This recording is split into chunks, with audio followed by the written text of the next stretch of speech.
Alright, Assalamualaikum warahmatullahi wabarakatuh dan salam sejahtera. Assalamualaikum, selamat malam saya ucapkan kepada anda semua. Okey, seperti biasanya, malam ni anda bersama saya Dr. Azam Adam dalam sesi perkongsian ilmu kesihatan berkenaan dengan satu topik yang agak berlainan. Saya dah pernah sentuh topik ni tapi malam ni saya sentuh lagi tentang masalah thyroid. So saya rasa ramai orang yang di luar sana mungkin ada masalah thyroid ya. Dan yang menariknya adalah thyroid ni kalau ikut data kajian lebih kurang 70 hingga 80% mereka yang ada masalah thyroid ni yang tiada gejala, tiada symptoms. Jadi tak dapat detect sehinggalah muncul gejala. Dalam 70-80% ada yang nama dia subclinical hypothyroid. Dia tak nampak klinikal dia baru sub iaitu nanti kita cerita bab itulah. Jadi sebelum kita mula, saya nak menyapa semua viewers yang sudi hadir malam ni seperti biasanya di dua platform, di platform Instagram dan juga platform Facebook. Okey, diharapkan dengan harapan besar saya semoga sesi malam ni memberi manfaat kepada anda semua insya-Allah. Kalau ada yang mungkin sedang mendengar ni ada masalah thyroid, sama ada hyper atau hypo pun, okey, thyroid, semoga ada jalan keluar lah, ada ilmu yang dapat membantu anda. Okey, so seperti biasa kita pergi dulu kepada topik kita iaitu thyroid. Now, thyroid ni sebenarnya adalah salah satu kelenjar yang termasuk dalam endocrine hormone system. Endocrine. So kalau saya nak tunjuk kelenjar ni kan, kelenjar ni bentuk dia macam ni. Nampak ke? Nampak bagus tu bagus kan. So nampak dekat sini So ini adalah kelenjar thyroid. So dia kecil je sebenarnya. Dia terletak di bahagian depan terletak di bahagian depan windpipe. Ni windpipe kita. Okey. Dan ini adalah kelenjar thyroid. Okey, jadi di situ di leher lah senang cerita. Di leher So itu basic anatomi di mananya. Okey. Fungsi daripada kelenjar thyroid adalah sebenarnya thyroid ni walaupun kelenjarnya kecil, organnya kecil, tapi fungsinya sangat-sangat besar untuk badan sebab nombor satu hormon thyroid, organ thyroid adalah primary regulator. Regulator utama. Kira macam konduktor lah, macam kapten utama dalam badan kita untuk mengawal mengawal kolesterol, mengawal gula dalam darah, mengawal suhu badan, mengawal tumbesaran dan pembesaran badan kita, yang mengawal berat badan kita, yang mengawal fungsi reproduktif atau kita punya hormon-hormon kelakian dan kewanitaan, fungsi untuk mendapatkan zuriat, fertility, semuanya ada kaitan dengan thyroid. Jadi sebenarnya organnya kecil, banyak fungsi. Okey, dan sebenarnya organ thyroid ni dia bukan bertindak sendiri. Okey, organ thyroid ni dia ada kaitan dengan satu organ lain. Nama organ tu hypothalamus. Now, hypothalamus ni adalah satu tempat, satu daerah di otak di mana semua fungsi-fungsi seperti rasa lapar, rasa dahaga, tidur, lepas tu suhu badan kita, hormon-hormon utama, semuanya dikontrol di satu pusat nama dia hypothalamus di otak. Okey, dan antara fungsi organ hypothalamus ni atau daerah hypothalamus di otak ni adalah memantau. Dia memantau kadar thyroid hormon dalam darah. So bila dia pantau, dia pastikan nampak rendah je thyroid hormon, maka dia akan keluarkan satu hormon nama dia thyroid releasing hormone, TRH.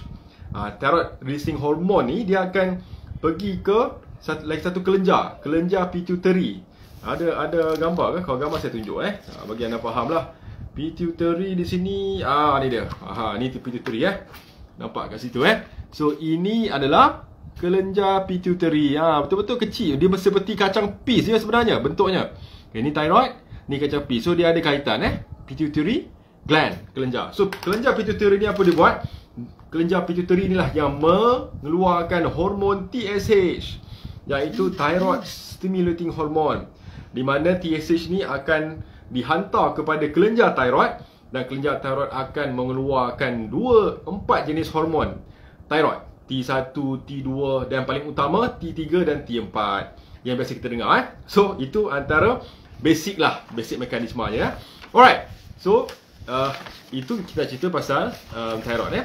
Now, bila kita dah tahu thyroid ni banyak fungsi, jadi biasa keadaan yang berlaku adalah ada pada dua kita panggil penyakit. So thyroid ni kalau ada masalah, biasanya ada dua keadaan, di mana satu berlakunya underactive thyroid, hypothyroidism, atau overactive thyroid atau hyperthyroidism, hypo atau hyperthyroidism. Okey.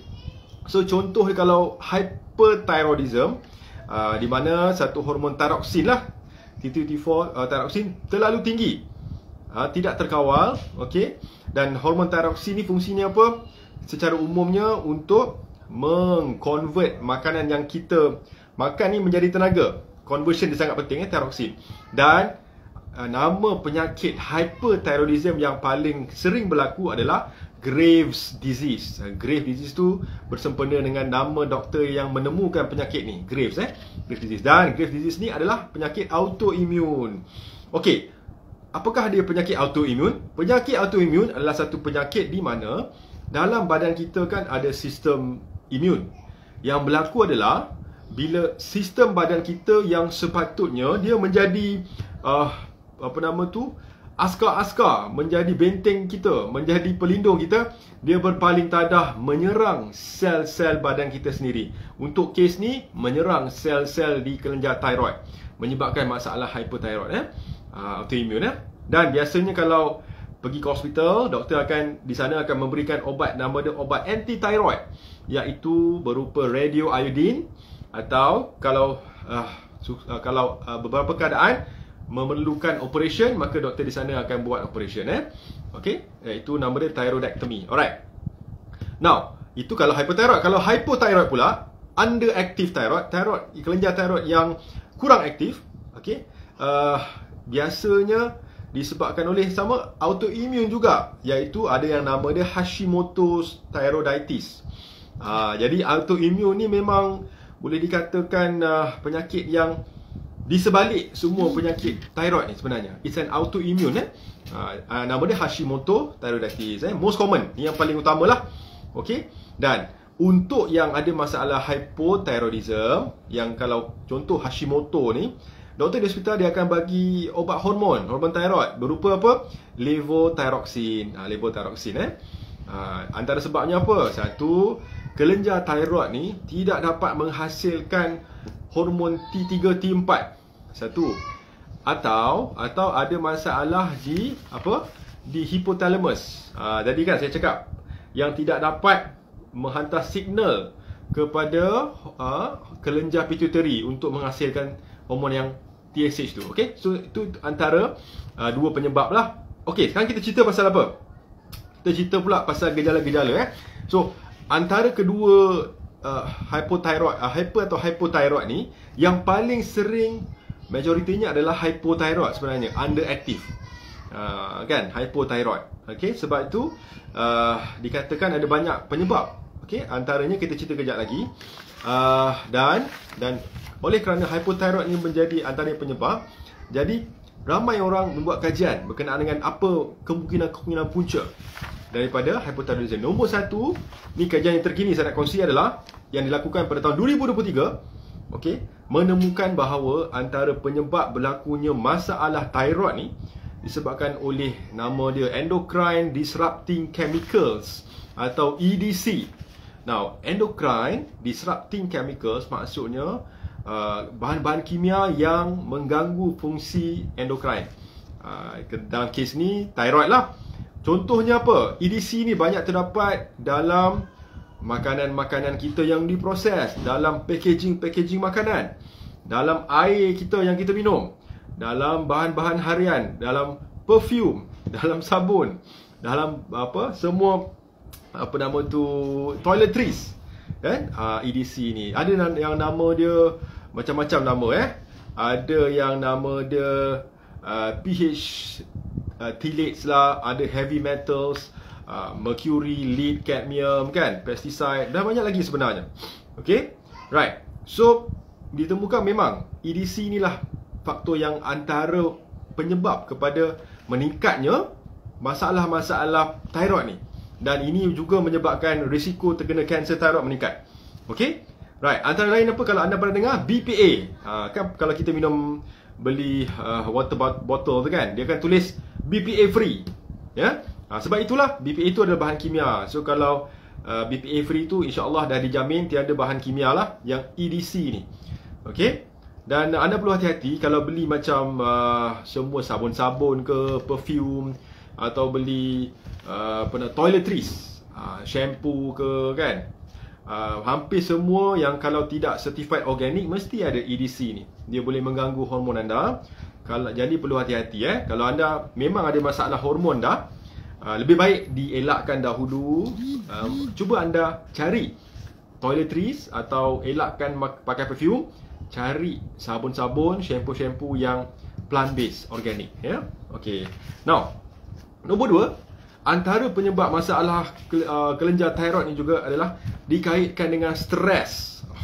Ya, dikaitkan dengan lifestyle, dengan gaya hidup masa kini yang sangat sibuk kan. It's a rat race, bekerja siang, malam, pagi, petang, atas, bawah, kiri, kanan. Tu dia, kan. So, stres juga memang dikaitkan dengan thyroid yang bermasalah, sebab stres yang tidak terkawal menyebabkan keradangan dalam badan, inflamasi dan inflamasi ni jika berlangsung secara low grade dan long term, berpanjangan, memang menyebabkan gangguan kepada kelenjar thyroid kan. Dan banyak kes-kes subclinical hypothyroid ni disebabkan oleh stres sebenarnya. Oleh stres sebab bila kita stres, hormon stres akan meningkat, iaitu hormon kortisol. Bila hormon kortisol meningkat, maka hormon thyroid akan menurun. So dia begitu. Okey, kortisol meningkat, thyroid menurun. Sebab itulah kalau kita cakap pasal subclinical hypothyroid yang saya sebut tadi tu adalah kes thyroid yang ramai orang ada tapi tak sedar. Sebab dia tak ada gejala, dia tak ada symptoms antara gejala yang dapat, antara cara untuk detect kalau kita ada masalah subclinical hypothyroid adalah melalui ujian darah, blood test. So blood test biasanya dia akan test 3, TSH, T3, T4. Okay, untuk subclinical hypothyroid, TSH punya bacaan biasanya tinggi, lebih pada 4. Tapi bacaan T3, T4 nya normal. Macam tu So sebab dia tak ada gejala, dia dapat detect daripada blood test je. Okay, dan yang bahayanya subclinical hypothyroid ni adalah jika tidak dideteksi pada awal, jangka masa panjang boleh menyebabkan masalah pada jantung. Risiko untuk terkena sakit jantung meningkat. Okay, so kena jaga-jaga Alright, now sekarang kita nak cerita antara gejala-gejala hypothyroid tu apa dia. Nombor 1, yang ini yang kita cerita, sebab saya nak cerita ni sebab ini adalah yang paling sering orang ada tapi tak sedar. Okay, iaitu kalau anda ada betul-betul dah hypothyroid, anda biasanya cenderung untuk mengalami depression, kemurungan. So kalau anda ada kemurungan, sebaiknya saya sarankan anda cek thyroid level anda, blood test. Sebab kemungkinan ada kaitan dengan thyroid. Kemudian anda ada masalah sembelit, constipation, juga kemungkinan ada kaitan dengan hypothyroid. Kalau ada asma yang tiba-tiba muncul, cepat rasa letih, energy level kurang kan, rambut rontok, lepas tu libido rendah, tapi berat badan meningkat dengan mendadak lepas tu tahap kesuburan lemah, maksudnya sukar nak mendapat zuriat dan sukar untuk concentrate, sukar untuk fokus, dan mengalami brain fog, rasa otaknya macam tepu.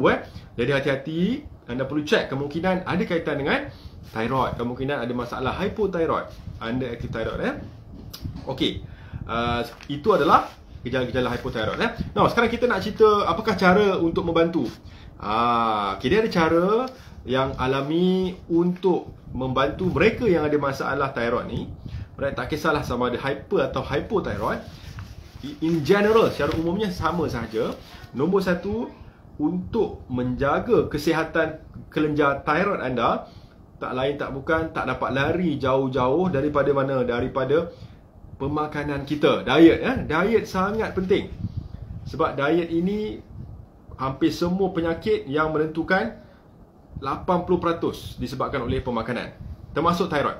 So, untuk kes thyroid ni sama seperti kencing manis, anda perlu meninggalkan makanan-makanan yang bersifat racun yang menyebabkan keradangan atau pro-inflammatory food, iaitu gula. Gula kena tolong tinggalkan.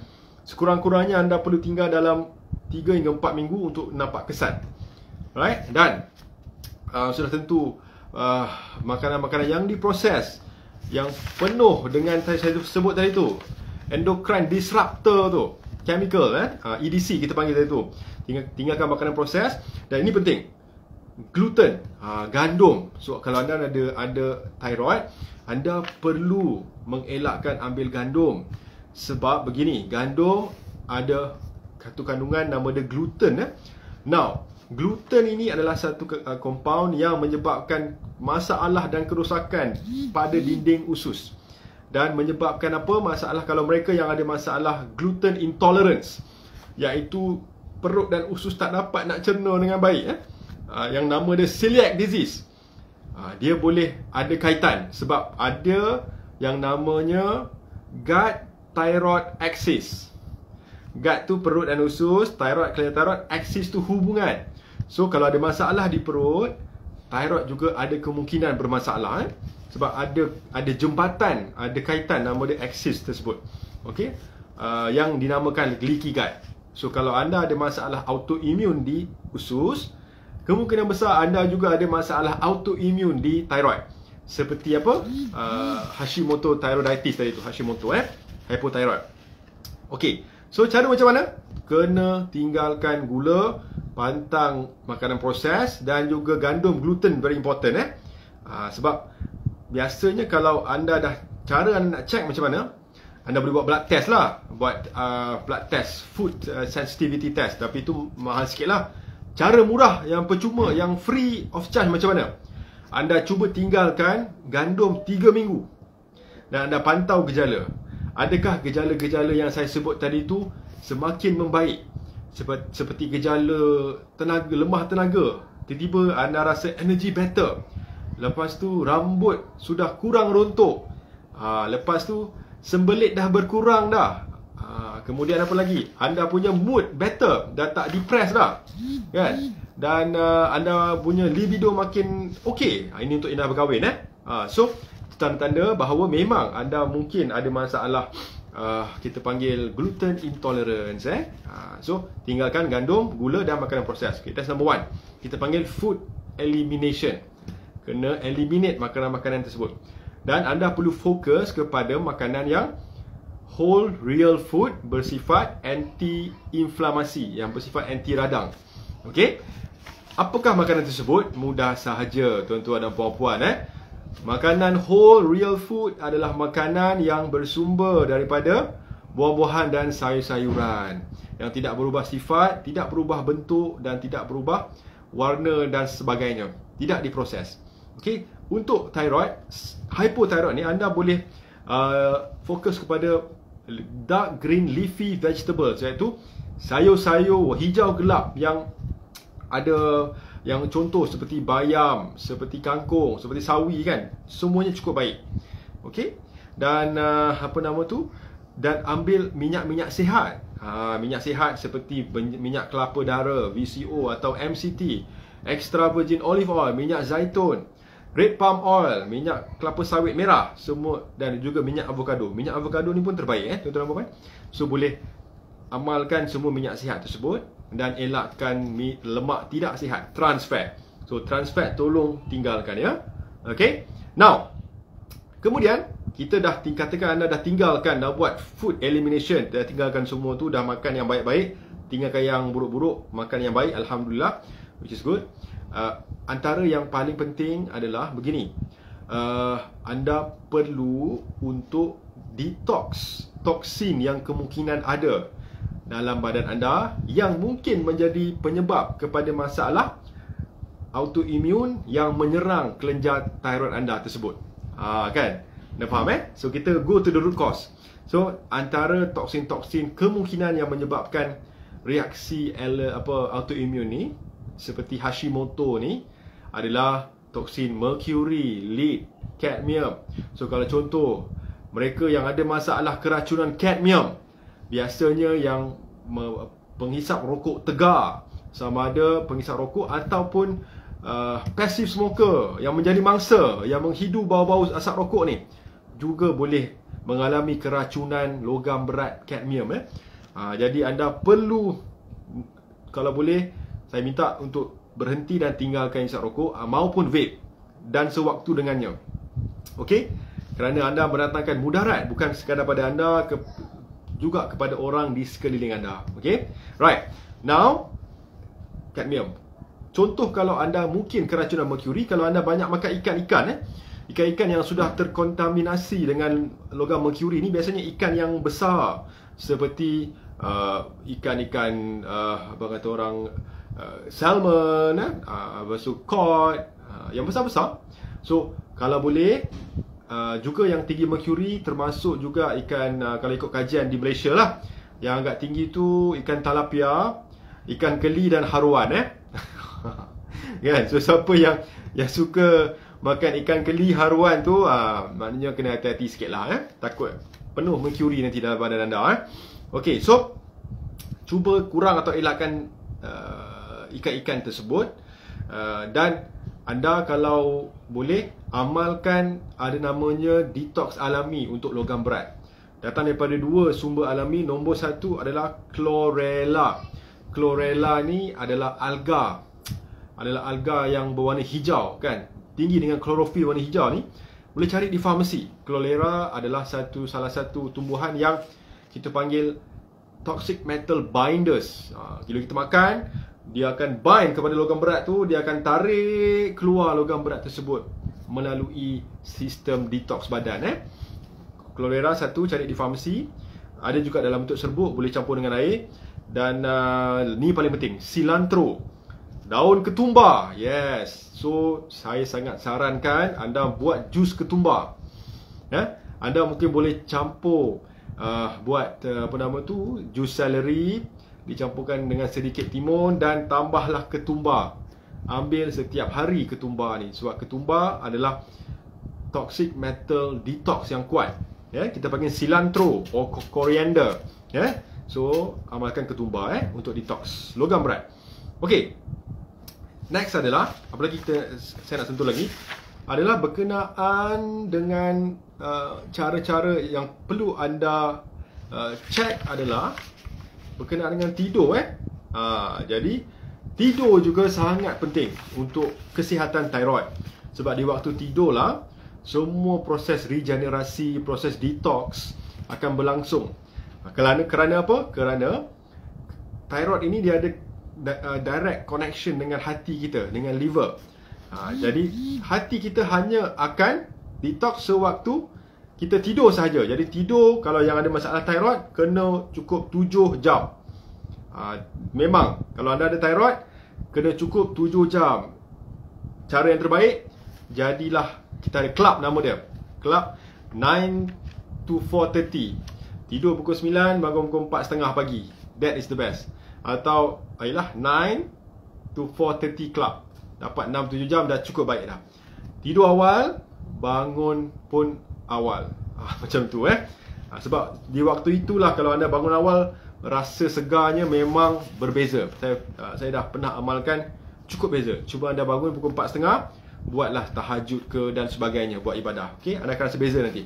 Okey, itu antara strategi lain. Now, antara strategi yang penting juga adalah vitamin mineral, sumber nutritional support. So, sumber vitamin yang sangat penting untuk kesihatan thyroid adalah nombor satu, iodine. So, iodine dan zat besi sangat penting sebab dua zat ni penting untuk pembentukan thyroid hormon yang seimbang. So, sumber iodine anda boleh dapat daripada seaweed dan telur. So, telur ayam kampung, kalau ikut DND kita banyak makan buah dan sayur. Tapi, seminggu sebiji atau 2 biji telur ayam kampung untuk mereka yang ada masalah thyroid memang boleh diamalkan. Okey? Yang penting ayam kampung lah, dan ambil seaweed yang organik lah kalau boleh, untuk dapat sumber iodine. Kemudian selenium dan zinc. Selenium juga sangat penting kerana tanpa selenium, T4 ni tak dapat di-convert menjadi T3. Yang berlaku di mana? Di hati. Jadi hati akan bermasalah kalau tak cukup selenium. So, sumber selenium yang paling tinggi adalah Brazil nut. Cari Brazil nut yang dah organik, dan anda kena panggang dululah, alright? Dan anda boleh cari udang organik. Udang itulah, udang pun biasanya seafood ada mercury, tapi kalau anda dapat yang okey, seminggu makan sekali tidak menjadi masalah. Tapi saya cukup suka kalau Brazil nut lah. Okey, yang penting lagi apa dia? Adalah magnesium. Magnesium pun juga penting untuk kesihatan thyroid. Sumber magnesium adalah daripada avocado. Buah avocado sangat tinggi magnesium. Pure dark chocolate, koko 85% ke atas, juga sangat baik untuk membantu thyroid. Okey, dan bayam, sayur bayam pun bagus tinggi dengan magnesium. Dan kita tidak lupakan juga apa? Omega 3. Omega 3 fatty acid juga penting. Satu, bukan sekadar anti radang, melancarkan aliran darah, tetapi bantu juga fungsi thyroid.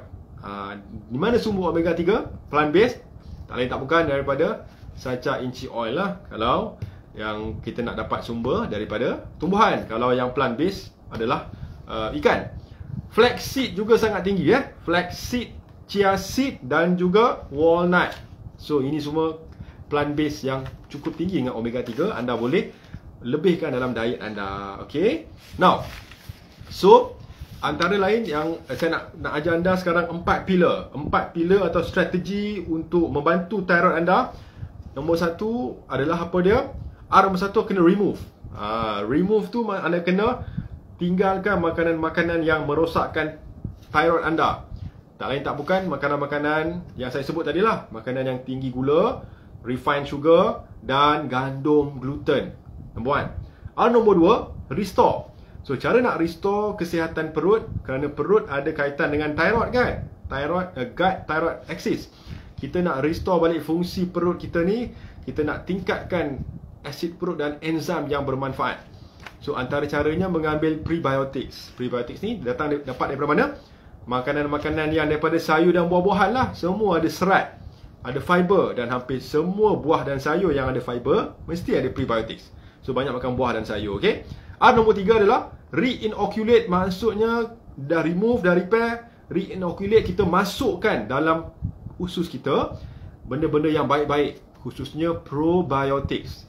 Now, probiotics tu adalah istilah untuk bakteria baik seperti Lactobacillus, Acidobacter, yang akan melawan bakteria-bakteria jahat seperti Helicobacter pylori, H. pylori.